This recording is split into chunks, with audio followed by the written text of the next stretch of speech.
Madam আসতে পারি? আসুন। আপনি চলে আসছেন, আপনার জন্য তো ওয়েট করছিলাম। কেন? এইগুলো কি? আপনি আমাদেরকে মিথ্যা বলেছেন, মিথ্যা নাটক সাজিয়েছেন। এই বাসায় কেন? কি চান আপনারা? ভাই এটা শাহজাদের মেয়ে, শিওর? 100% শিওর।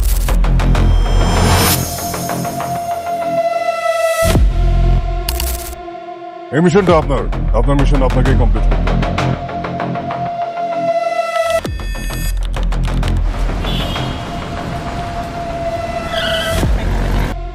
আল্লাহ, এত বড় হাসপাতাল আইবেন আমার তো কইলি হইতো। পিস্তলতে তো ভয় দেখেন কিছু ছিল কোন তো ভাবি। অনেক বেশি কথা বল তুমি। বাবা বলছি। আচ্ছা ভাবি একটা কাজ করেন, আপনি যান, আমি গাড়িটা পার্কিং করে আসি। ঠিক আছে, লিফটের 3। ডাক্তারের নাম হচ্ছে হৃদয় চৌধুরী, মনে থাকবে? জি ঠিক আছে। তাড়াতাড়ি আসবে। জি ভাই, হ্যালো। হ্যাঁ গোলাম, কোথায় তুই? হ্যাঁ ভাই, আমি তো যে আপনার স্ত্রী নিয়ে ইবনে সিনা হাসপাতালে আসছি। ইবনে সিনা হসপিটালে? আচ্ছা ঠিক আছে, তুই ওখানে থাক, আমি আসতেছি। জি ভাই। আমজাদ সাহেব আমাকে সবকিছু বলেছেন, আপনি কোনো চিন্তা করবেন না ম্যাডাম। আপনি যান, পেশেন্টকে নিয়ে আসুন। জি, আমি পেশেন্টকে নিয়ে আসছি। আর আপনারা এমন ভাবে ট্রিটমেন্ট করবেন পেশেন্ট যেন কোনোভাবে কিছু না বুঝতে পারে। আপনারা টেকনিক্যালি সিটি স্ক্যান বা এমআরআই যাই করেন না কেন, সবকিছু সেরে নেবেন। হ্যাঁ ম্যাডাম আসতে পারি? আসুন। আপনি কেমন আছেন স্যার?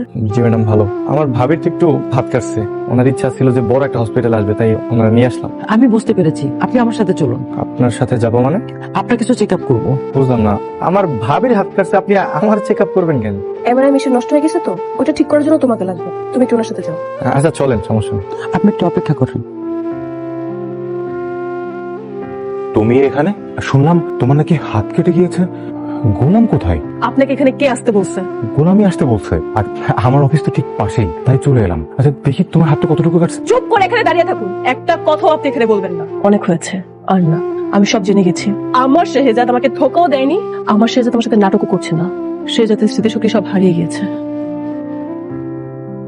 শুনুন, রোগীর প্রয়োজনীয় টেস্টগুলো চলছে। আমি আপনাকে কিছু অ্যাডভাইস দিচ্ছি, আপনি মন দিয়ে শুনুন। আমি রিপোর্ট দেখে মেডিসিন লিখে দেব।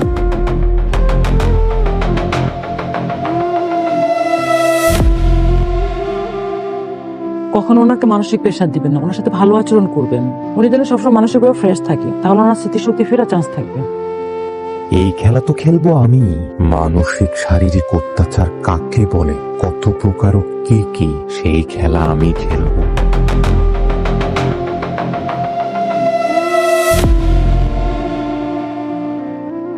আগের দিন গোলামের থাপড়াইছিল না? হ্যাঁ।